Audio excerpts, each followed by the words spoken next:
সুপ্রিয় শিক্ষার্থীরা, বদরখালী ডিগ্রি কলেজের পক্ষ থেকে অনলাইন ক্লাসে সবাইকে স্বাগতম। আজ তোমাদের সাথে আছি আমি সাইফুল ইসলাম, প্রভাষক বাংলা, বদরখালী ডিগ্রি কলেজ। আজ তোমাদের সাথে ডিগ্রি ক্লাসের বাংলা বিষয়ের একটি পাঠ নিয়ে হাজির হয়েছি। আজকের এই পাঠে আমাদের থাকবে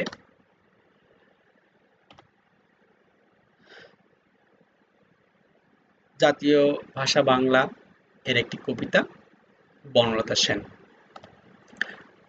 চলো আমরা সর্বপ্রথম এই বনলতা সেন কবিতাটি দেখে নেই। আমরা কবিতার একটি ভিডিও চিত্র দেখে নিব। 4 বছর ধরে আমি পথ হাঁটিতেছি পৃথিবীর পথে। সিংহল সমুদ্র থেকে নিশীথের অন্ধকারে মালয় সাগরে।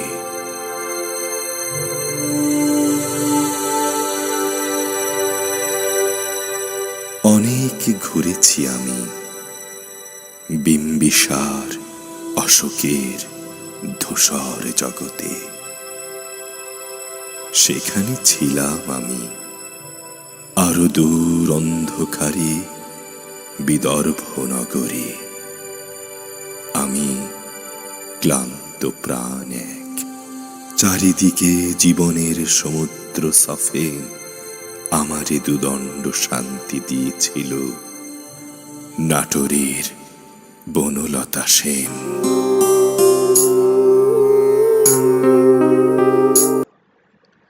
সুপ্রিয় শিক্ষার্থীরা,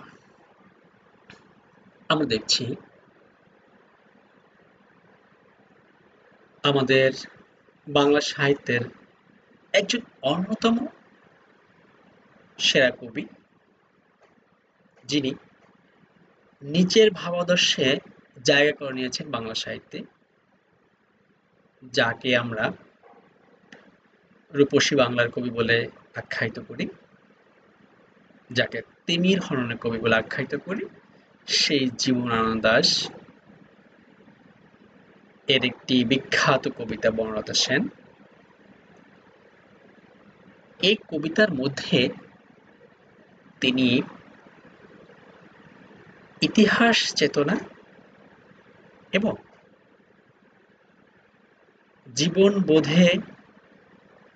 জীবনবোধের দুটি দিক এর অবলম্বনে সাজিয়েছেন তার চিন্তক। এই কবিতার মধ্যে ইতিহাস চেতনার মধ্য দিয়ে ব্যক্তি মানুষের নারী প্রেম অথবা স্বদেশ প্রেম,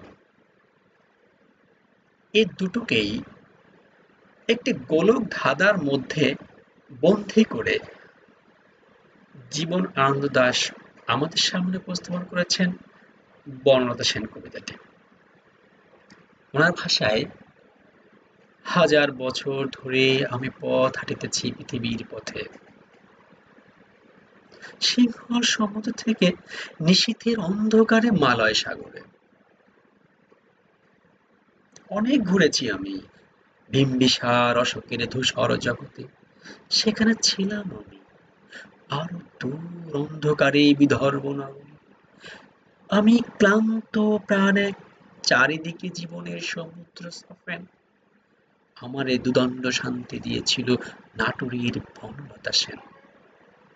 জি, কবির ভাষায় হাজার বছর ধরে, হাজার বছর বলতে আসলে আমরা ইতিহাস চেতনাকে বুঝি। পিছনে ফিরে দেখা, পিছনে রেখে আসা অনেকটি বছর।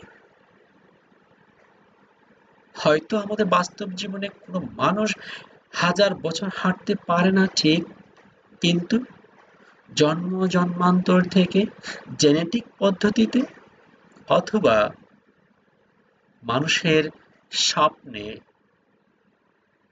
পুরুষোত্তীর্ণ যুগ থেকেই যুগ যুগান্তর পর্যন্ত স্বপ্ন দেখে আসা ইতিহাস কবির কল্পনাশ্রিত হয়ে আমাদের সামনে স্থাপিত হয়েছে। আমি বর্তমানে হাঁটছি, হয়তোবা আমার সমসাময়িক আমার বাবা, হয়তোবা দাদা, কিন্তু তার পূর্বের প্রায়ত আমাদের পূর্বপুরুষেরা, তার পূর্বপুরুষেরা, তার পূর্বপুরুষেরা, এরকম করতে করতে আমরা যদি পিছনে ফিরে যাই, তখন হাজার বছর বা তার চেয়ে অনেক অনেক বেশি সময় ধরে এই পৃথিবী মারিয়ে বেড়াচ্ছে আমরা। কিন্তু এরকম চিন্তা করলে আমাদের কয়েক লক্ষ বছর পিছনে যেতে হবে। কিন্তু যদি আর একটু স্পেশাল ভাবে, সুনির্দিষ্ট ভাবে কল্পনা করি, তাহলে যদি আমরা বাঙালি জাতি এটাই কল্পনা করি, তাহলে আমাদের হাজার বছরের ইতিহাসটা সামনে চলে আসে। তাহলে আমরা পরবর্তী চরণগুলোর সাথে নিজেদের একটু মিলাতে পারি। আমাদের সীমাবদ্ধ এরিয়াটা ছিল সিংহল সমুদ্র, মালয় সাগর, বিম্বিসার অশোক, অশোক রাজার সেই সময়কাল। আমাদের অবস্থানের দিক থেকে এই যে ভারতবর্ষ, সাবকন্টিনেন্ট, ভারত উপমহাদেশ, এই এরিয়াটুকুকে আমরা সীমাবদ্ধ করেছি এই জীবন আনন্দাসের স্বপ্নের সময় এবং সীমানায়।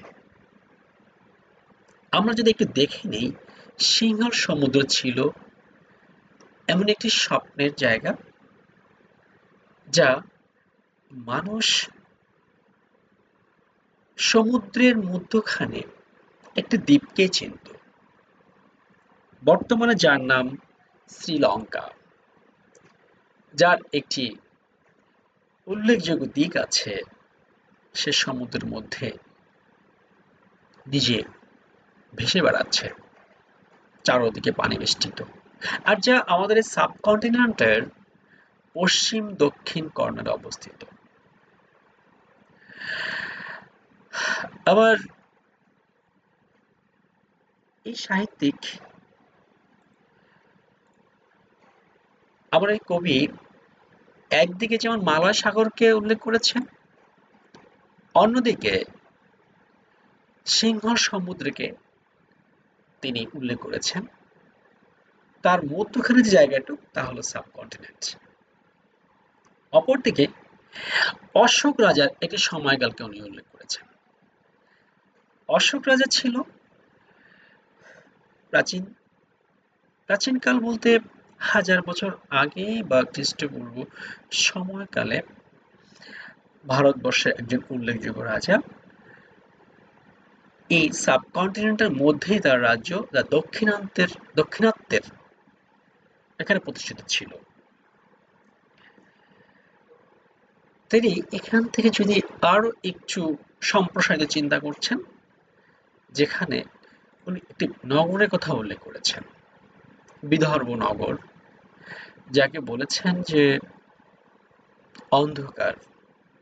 আসলে অন্ধকার বলতে আমরা শুধু অন্ধকার বুঝি না, আমরা একটু হতাশা, দুরাশা বা আমাদের অপ্রাপ্তিকে বুঝি।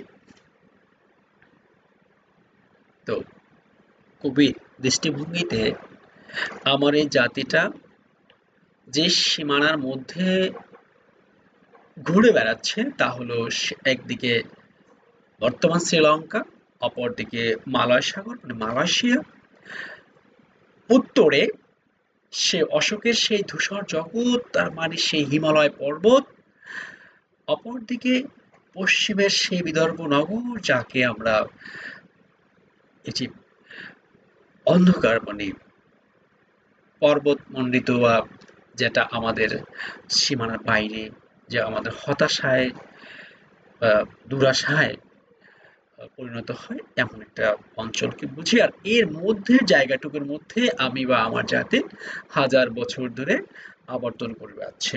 আর এই আবর্তনের মধ্যে আমার কবি বা আমার এই জাতি ক্লান্ত হয়ে পড়েছেন। তাই বলেছেন, আমি ক্লান্ত প্রাণ এক, চারিদিকে জীবনের সমুদ্র সাফেন। আমার চারদিকে উত্তাল সমুদ্র, বাঁচার স্থায়িত্বের কোনো নিশ্চয়তা নেই। আমি অত্যন্ত উদ্বিগ্ন, আমি বিপর্যস্ত, আমি হতাশাগ্রস্ত। আমার এই বাউন্ডারির মধ্যে আমি ঘুরে বেরিয়েছি হাজার বছর ধরে, আমি একটু স্বস্তি কোথাও পাইনি। তবে হ্যাঁ, শুধু পাইনি বলে কবি ছেড়ে দেননি। তিনি বলেছেন, এই সাবকন্টিনেন্টের মধ্যে ঘুরতে ঘুরতে যখন আমি একেবারে হতাশাগ্রস্ত, তখন আমি একটা জায়গার মধ্যে একটুখানি শান্তি পেয়েছিলাম। অল্প সময়ে যে শান্তি পেয়েছিলাম, সেই জায়গাটি হলো নাটোর। আর যিনি আমাকে শান্তি দিয়েছিল, তার নাম হলো বনলতা সেন। জি, আমরা সবাই হয়তো বলতে পারি এই বনলতা সেন কে বা কি। যদি আমরা কল্পনা করি বনলতা সেন একটি নারী, তাহলে আমাদের সাহিত্যিকরা এই নারীকে কিভাবে কল্পনা করেছেন আমরা দেখে নেই। এখানে যে চরিত্রগুলো দেখতে পাচ্ছি, এটা আমাদের কবির দৃষ্টিভঙ্গিতে যে বনলতা সেন, তারই আদলে কল্পনা করা ভিন্ন ভিন্ন সাহিত্যিক, ঔপন্যাসিক, নাট্যকার, গবেষক, চিন্তক, সমালোচক, তাদের দৃষ্টিভঙ্গিতে এই বনলতা সেন এভাবে অনেকে অনেকভাবে কল্পনা করেছেন। আর যদি আমরা এই বনলতা সেন বলতে কোন নারী চরিত্রে কল্পনা না করে আমার কোন মাতৃভূমিকে কল্পনা করি, তাহলে আমি বলবো তা আমার এই বাংলাদেশ, আমার এই ভূখণ্ড, আমার এই সবুজ ভূমি, যা সবুজে সমাহিত, যা সোনালী আশে ভরপুর, যা শিল্পীর হাতে গড়া একটি স্বপ্নের ভূখণ্ড, যা আমার কবি বা কবির পূর্বপুরুষ থেকে আজ পর্যন্ত সবাইকে একটুখানি স্বস্তি দিয়েছে। এখানে এসে, এখানে বসে, এখানে গন্ধ নিয়ে, এখানের চারপাশের জীবনকে ছড়িয়ে দিয়ে একটু স্বস্তি পেয়েছেন। হাজার বছর ধরে তার জাতি হাঁটছে সিংহল সমুদ্র থেকে মালা সাগরের এবং উত্তর অশোকের সেই পর্বতমালা পর্যন্ত। কোথাও তার শান্তি পাননি, পেয়েছে একটুখানি এই নাটোর আবেষ্টিত জায়গাটা। তাই কবি এটাকে একটু গোলক ধাঁধায় মিশিয়ে দিয়েছেন আমাদের সামনে। এটা কি আসলেই একটি নারী, তা একটি ভূখণ্ড, তা অনেকের কাছেই ভিন্ন ভিন্ন ভাবে বর্ণনা হয়েছে, বর্ণিত হয়েছে। আমরা দুটোকেই আমাদের পাশে প্যারালাল নিয়ে আগাবো। আমাদের কবির দ্বিতীয় পংক্তিতে আমরা পেয়েছি, কবি বলতে চেয়েছেন,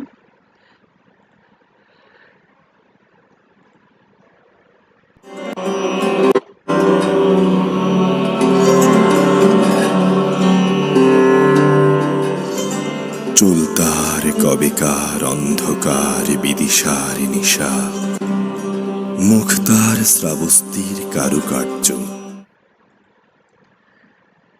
কবি বলতে চেয়েছেন চুল তার, এই যে নাটোরের যে বনলতা সেন, তাকে যদি একটা নারীর রূপে কল্পনা করা হয়, তখন তার নারীটার রূপের বর্ণনা দিচ্ছেন। আর যদি এটাকে একটি দেশের সাথে কল্পনা করেন, চুলতার কবেকার অন্ধকার বিদিশার নিশা, মুখতার শ্রাবস্তির কারুকার্য।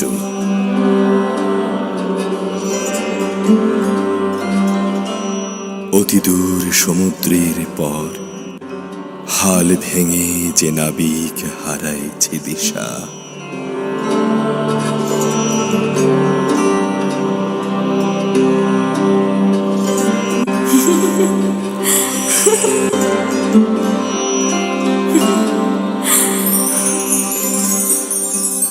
সবুজ ঘাসের দেশ যখন সে চোখে দেখে দারুচিনি দ্বীপের ভেতর,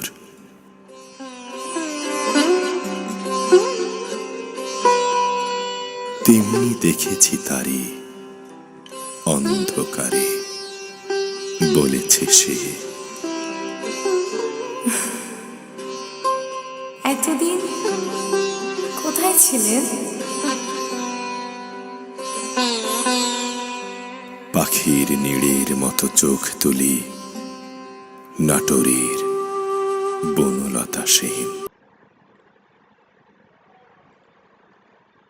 আমরা দেখলাম একটি চিত্রকল্পের মধ্যে কবির এই দ্বিতীয় পংক্তিটার একটি প্রামাণ্যচিত্র তৈরি করা হয়েছে। এখানে আমরা প্রথম ভিডিও ক্লিপে দেখেছি যে একটি নারীর চুলের বর্ণনা। চুল নিয়ে কবি বলেছেন, চুল তার কবিকার অন্ধকার, বিদিশা নেশা।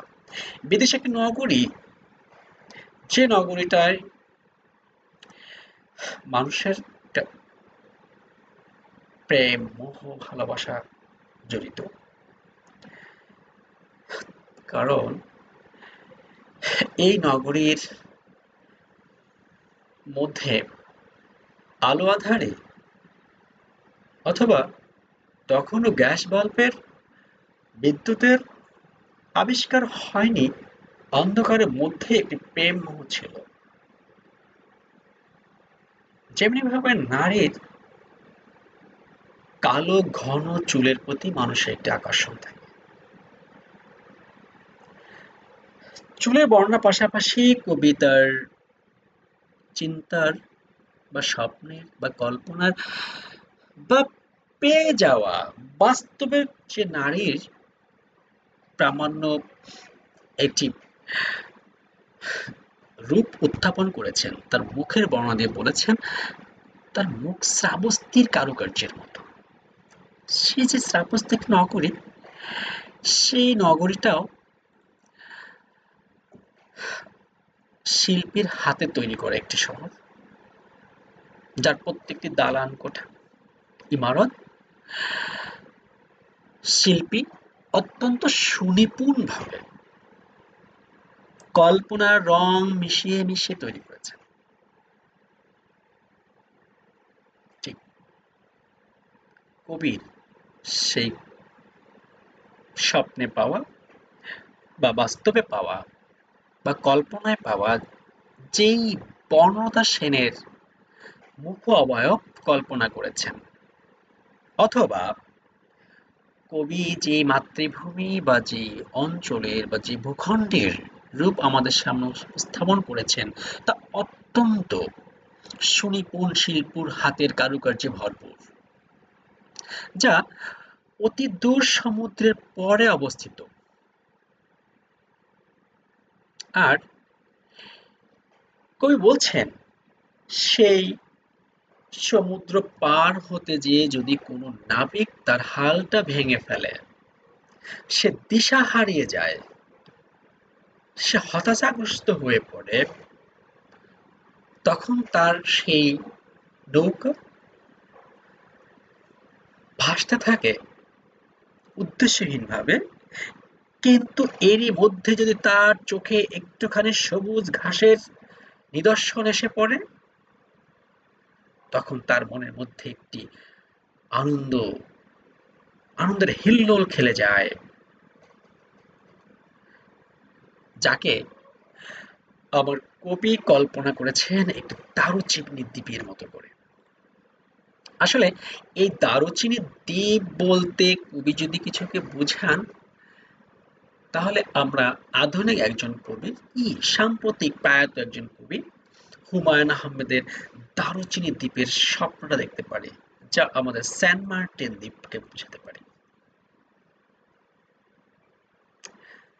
প্রথমে কবির দৃষ্টিভঙ্গি ছিল একটি নারীর রূপে বর্ণনা করা, কিন্তু সমুদ্রে একজন নাবিক তার হাল ভেঙে যাওয়ার পর স্বপ্নের সেই আশ্রয়স্থলকে কবি উত্থাপন করেছে দ্বীপের সাথে কল্পনা করে, যে দ্বীপ দেখে কবির মনে যেমন একটা আশা জাগে, সেই আশা জেগে সেই দ্বীপ তো কথা বলতে পারে না, কিন্তু তার স্বপ্নের সেই প্রেয়সী সে তাকে একটি কথা বলেছে, কিন্তু এই কথা বলার ভঙ্গিতে তার চোখে একটি চিত্ররূপ অবলম্বন করেছেন, যে কবির দিকে যখন সে তাকিয়েছে, সে তার কাছে মনে হয়েছে যেন এত সুন্দর একটা চোখের চাহনি,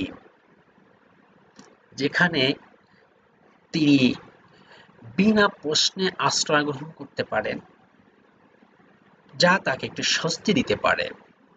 যেমনি ভাবে একটা পাখি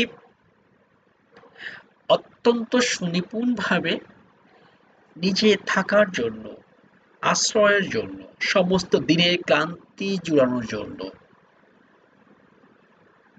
সুন্দর কারুকার্য ভাবে একটি নেট তৈরি করে, সমস্ত দিনের ক্লান্তি অবসাদ কাটানোর জন্য এবং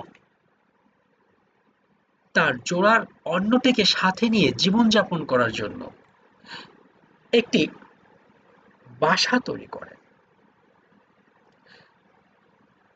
তেমনি কবির সেই কাঙ্ক্ষিত প্রেয়সী বনলতা সেন তার দিকে যেই দৃষ্টিভঙ্গিতে তাকিয়েছিলেন, তা কবির কাছে এমনি একটি পাখির বাসায় আশ্রয় গ্রহণ করে পাখি যেমন স্বস্তি লাভ করে, শান্তি লাভ করে, তেমনি কবিকে শান্তি স্বস্তি দিয়েছে।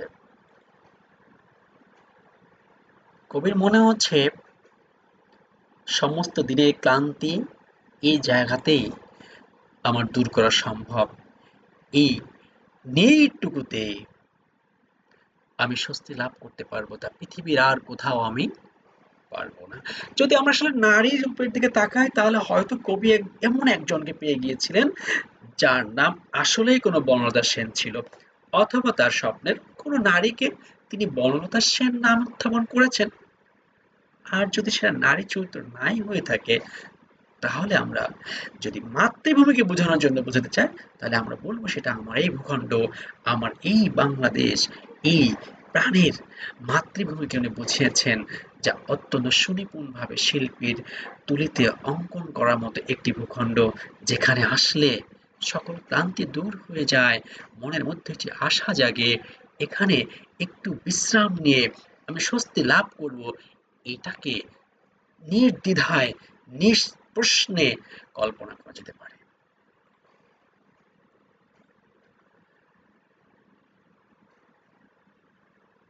তাই আমরা কবির দ্বিতীয় পংক্তিতে তার প্রেয়সী যে রূপের বর্ণনা দিয়েছে, প্রেয়সীকে প্রাপ্তির যে অ্যাড্রেসটা দিয়েছে সমুদ্র তীরবর্তী জায়গায়, সমুদ্রের কাছাকাছি জায়গাতে, তার সুনিপুণ ভাবে গড়ে ওঠা একটি ভূখণ্ড। আর কবির স্বপ্নাশ্রিত সেই নারীটির একটি লোকেশন দিয়েছে, যা ছিল নাটোর, আর নাটোরেই বনলতা সেন। দুটি প্যারালালে আমাদেরকে বিব্রত করছে। এটা কি আসলে একটি নারী চরিত্র, নাকি আমাদের ভূখণ্ড? আসলে যদি আজ কবি বেঁচে থাকতেন, তার কাছ থেকে আমরা স্পেশালি জিজ্ঞাসা করে একটা সমাধান নিতাম, কিন্তু আমাদের কোনোটাকে এড়িয়ে যাওয়ার সুযোগ নেই। তাই আমরা বলবো, আমাদের সামনে যে নারী চরিত্রটি এসেছে, সেই নারীর রূপের বর্ণনায়, তার চুলের বর্ণনা, তার মুখের বর্ণনা, তার চাহনি আমাদেরকে বিমোহিত করেছে।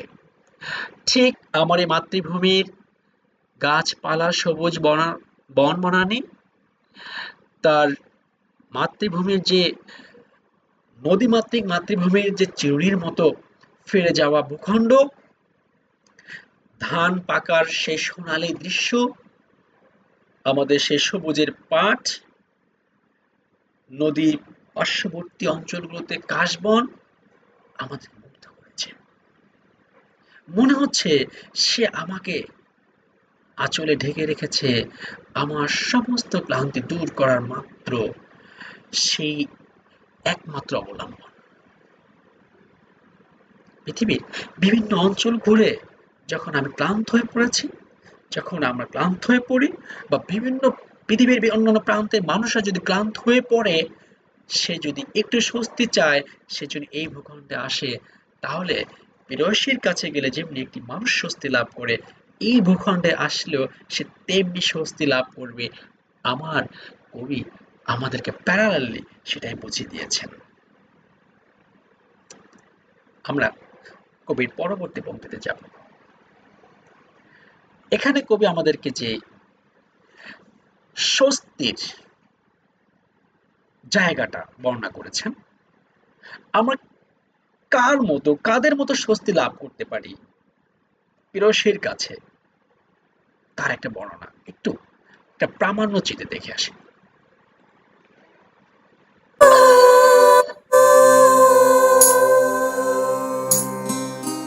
সমস্ত দিনের শেষে শিশিরের শব্দের মতন সন্ধ্যা আসে, ডানার রৌদ্রের গন্ধ মুছে ফেলে চিল, পৃথিবীর সব রং নিভে গেলে পাণ্ডুলিপি করে আয়োজন। তখন গল্পের তরে জোনাকির রঙে ঝিলমিল, সব পাখি ঘরে আসে, সব নদী ফুরায় এ জীবনের সব লেনদেন, থাকে শুধু অন্ধকার মুখোমুখি বসিবার বনলতাসে। জি, আমরা প্রথম দুই পংক্তিতে যা পেয়েছিলাম, কবির হতাশার সেই সময়টুকু, হতাশার ভ্রমণের জায়গাটুকু, তারপরে এসে যে সৌন্দর্য যা কবিকে আকৃষ্ট করেছে তার বর্ণনা, যেখানে তিনি তার ক্লান্তি দূর করার জন্য আশ্রয় গ্রহণ করতে পারতেন। এই পংক্তিতে এসে কবি বলেছেন যে তার ক্লান্তিটুকু কিভাবে দূর হতে পারে। প্রকৃতির সাথে তুলনা করে দেখেছেন, সমস্ত দিনের শেষে শিশিরের শব্দের মতো সন্ধ্যা আসে। সন্ধ্যা এটা আমাদের কাছে কখনোই সুন্দর কোনো শব্দ নয়।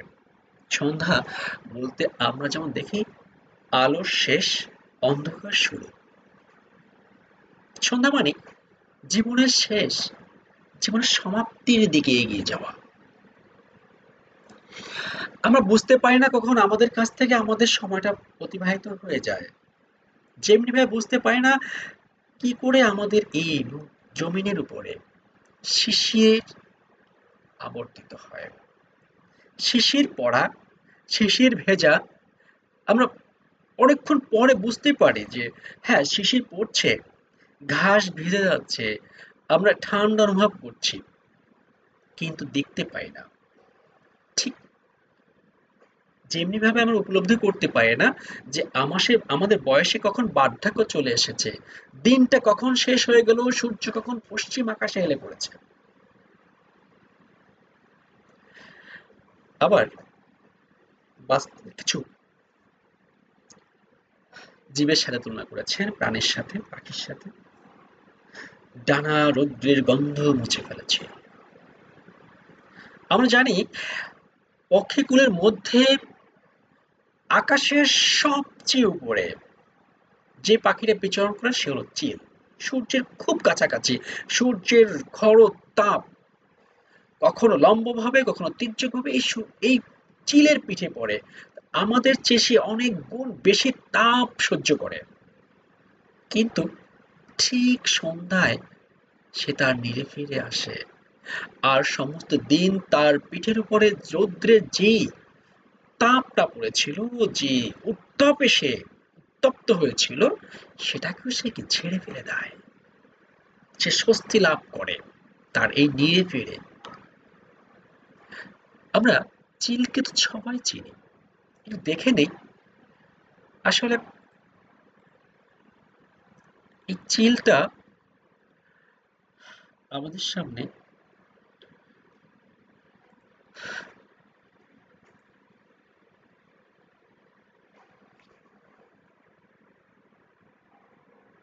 আমরা সকলে চিলকে চিনি। চিল একটি হিংস্র প্রাণী। সে এই মাটি থেকে অনেক উপরে বিচরণ করে, কিন্তু তার নজর, তার দৃষ্টিশক্তি অত্যন্ত প্রখর। সে আমাদের থেকে এত উপরে উড়ে যে মনে হয় সে হয়তো অন্য কোথাও উড়ে চলে যাবে, হয়তোবা সে তার বাসা, তার নীড় খুঁজে পাবে না। কিন্তু না, দিন শেষে ঠিক সে শত সহস্র মাইল অতিক্রম করার পরেও তার নীড়ে ফিরে আসে। যেমনি ভাবে একটি মানুষ, একটি পুরুষ সহস্র মাইল, সহস্র যোজন যোজন দূরত্ব অতিক্রম করে আবার সে তার নীড়ে ফিরে আসে তার প্রেয়সীর কাছে।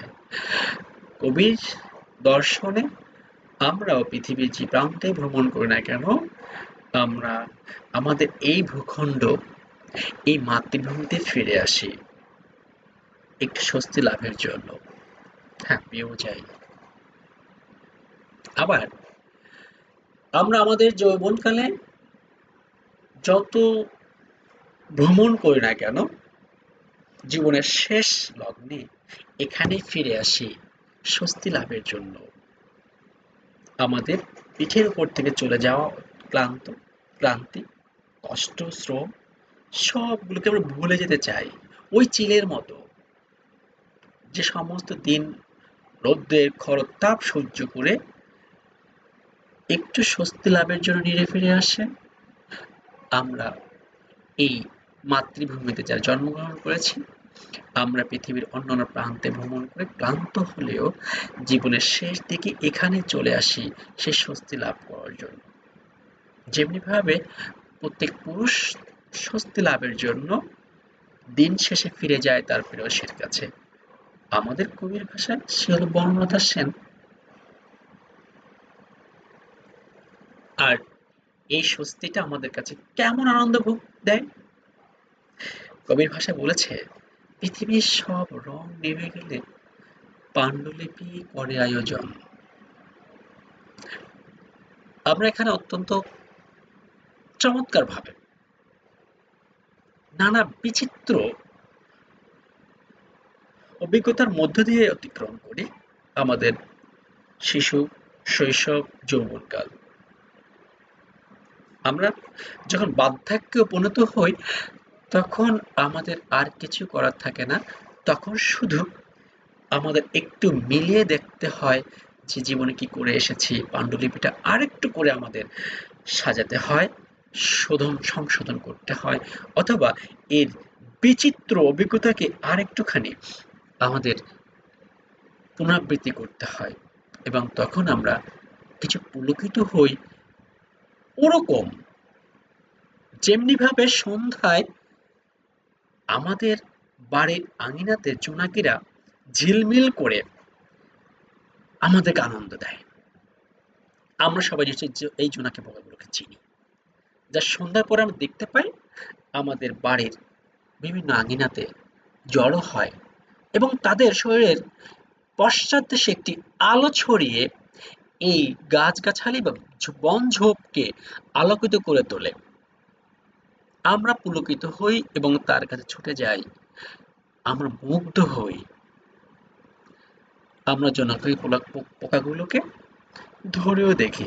হ্যাঁ, অনেকে বলে থাকবেন এগুলো এক প্রকার গোবরই পোকা, গোবরে জন্ম তার, হয়তো খুব নোংরা, কিন্তু তার মধ্যখানেও সে যে আমাদেরকে স্বস্তি দিতে পারছে।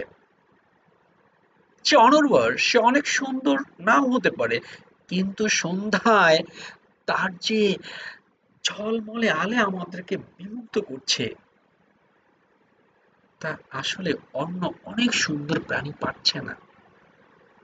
কবি আমাদেরকে যে দর্শন দিচ্ছেন তা হলো, আমার এই ভূখণ্ড অত্যন্ত নিম্নদেশীয় হলেও সে আমাদেরকে আনন্দ দিচ্ছে, আমাদেরকে সে স্বপ্নে বিমোহিত করছে, যা পৃথিবীর অন্য কোথাও হয়তো পাওয়া যাবে না।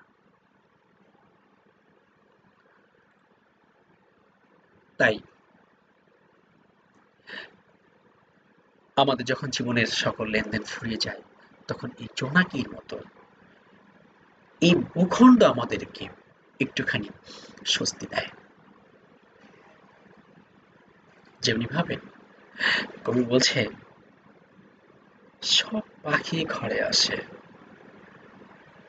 আনন্দের জন্য, সব নদী তার আনন্দের জন্য সমুদ্রে পতিত হয়। তেমনি আমাদের জীবনের যতগুলো পাঠ আছে সব চুকিয়ে দিয়ে আমরা অপেক্ষা করতে থাকি কখন আমরা একটু স্বস্তি লাভ করব,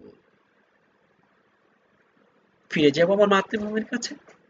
যেমনি ভাবে একজন প্রেয়সী ফিরে যায় তার প্রেয়সীর কাছে, কবির ভাষায় সে হলো বনলতা সেন, যার সামনে বসে কবিতার সমস্ত কিছু ক্লান্তিকে দূর করতে চান, স্বস্তি লাভ করতে চান, আনন্দ লাভ করতে চান, সুখ দুঃখ ভাগাভাগি করে নিতে চান। আমরা প্যারালালে চিন্তা করে এসেছি আমাদের কবিতাটি।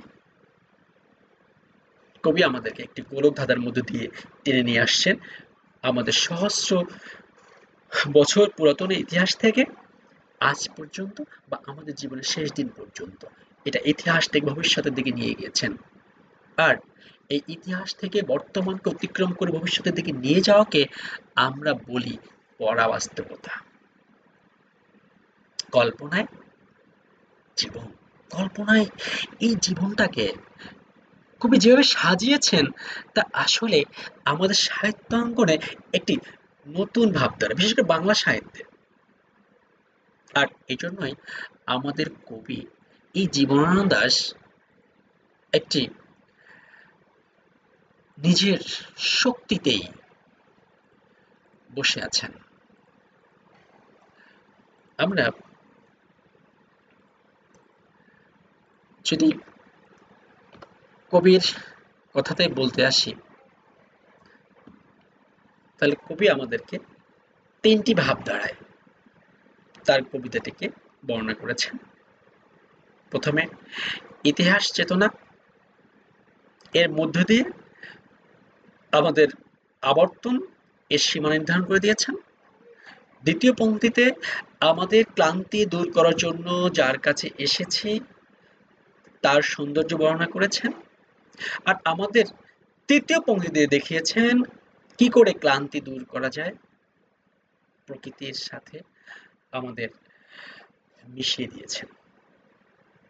আমরা এখানে বলতে চাই কবির এই স্বপ্নাবিষ্টিত বনলতা সেন কবিতাটি কবির অতিকল্পনীয় একটি চরিত্র।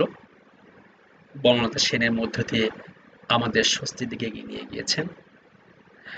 তার কবিতার ভাবাদর্শের মধ্যে লুকিয়ে আছে পরাবাস্তবতা। পরাবাস্তবতা যা কল্পনা আশ্রিত বাস্তবতার সাথে অতিকল্পনার সংমিশ্রণ।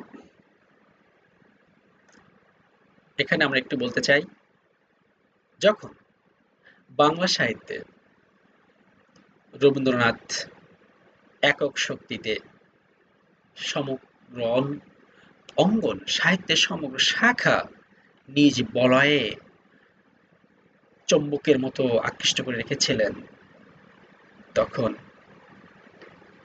তার এই বলয় থেকে বেরিয়ে যাওয়ার জন্য একদল সাহিত্যিকের আবির্ভাব হয়, যাদের অন্যতম প্রধান পুরুষ ছিলেন এই জীবনানন্দ দাশ।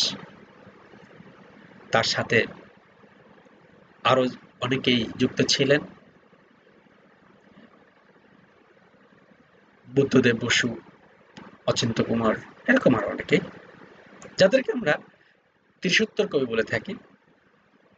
সেই ত্রিসূত্তর কবিরা রবীন্দ্রনাথ বলয় থেকে বেরিয়ে যাওয়ার জন্য ভিন্ন ভিন্ন আঙ্গিকে সাহিত্য রচনা করেন। জীবনানন্দ দাশ এই কবিতাটি তাদের সেই প্রচেষ্টার ফল, যা রবীন্দ্রনাথ ভাবধারার একটু ব্যতিক্রম, নতুন কিছু আমাদের সাহিত্যাঙ্গ সংযোজন করেছেন জীবনানন্দ দাশ। তো সুপ্রিয় শিক্ষার্থীরা, আমরা এই বনলতা সেন কবিতার মধ্য দিয়ে বাংলা সাহিত্যের আর এক প্রধান পুরুষ জীবনানন্দ দাশের চিন্তা, চেতনা, কল্পনাকে একটু হলেও চিনতে পেরেছি। আমাদের ইতিহাস, চিনতে পেরেছি আমাদের সীমানা। আমরা অনুভব করতে পারছি আমাদের স্বপ্নলোক, কল্পলোক, আমাদের প্রেয়সীর রূপবৈচিত্র্য, অথবা আমাদের মাতৃভূমির সৌন্দর্য। মাতৃভূমির সৌন্দর্যকে এত সুন্দর করে আর কেউ উত্থাপন করতে পারেনি। আমরা জানি জীবনানন্দ দাশ যে কয়েকখানা কাব্যগ্রন্থ রচনা করে গেছেন, সবগুলোর মধ্যেই নগর জীবনের সেই ক্লান্তিকে অতিক্রম করে গঞ্জনাকে আমাদের সামনে উত্থাপন করাই ছিল জীবনানন্দ দাশের কাব্যের প্রধান সুর, প্রধান দৃষ্টিভঙ্গি। এই বনলতা সেন তারই একটি। আমরা সকলেই জীবনানন্দ দাশের চিন্তায়, কল্পনায় আমাদের এই মাতৃভূমির সৌন্দর্যকে উপলব্ধি করব, আর আমাদেরকে তার সাহিত্যের একজন রসাস্বাদনকারী পাঠক হিসাবে স্থাপন করব, এই আশা ব্যক্ত করে আমাদের এই অনলাইন ক্লাস এর সার্থকতা কামনা করে বাংলাদেশ সরকারের এই মহান প্রচেষ্টাকে সাধুবাদ এবং সফলতার সকল প্রচেষ্টাকে স্বাগতম জানিয়ে সকল শিক্ষার্থীকে এই অনলাইন ক্লাসে যোগদান করা, অনলাইন ক্লাস অনুধাবন করা এবং এর সকল বিষয়গুলোর সাথে সংশ্লিষ্ট হয়ে অনলাইন এর সকল ভাষণে সংযুক্ত হয়ে লাইক, কমেন্টস করে এর সার্থকতা অর্জন করার আহ্বান রেখে বদরখালী ডিগ্রি কলেজের পক্ষ থেকে অনলাইন ক্লাসে বাংলা ক্লাসের সমাপ্তি করছি। ধন্যবাদ সবাইকে, ভালো থাকবে, আল্লাহ হাফেজ।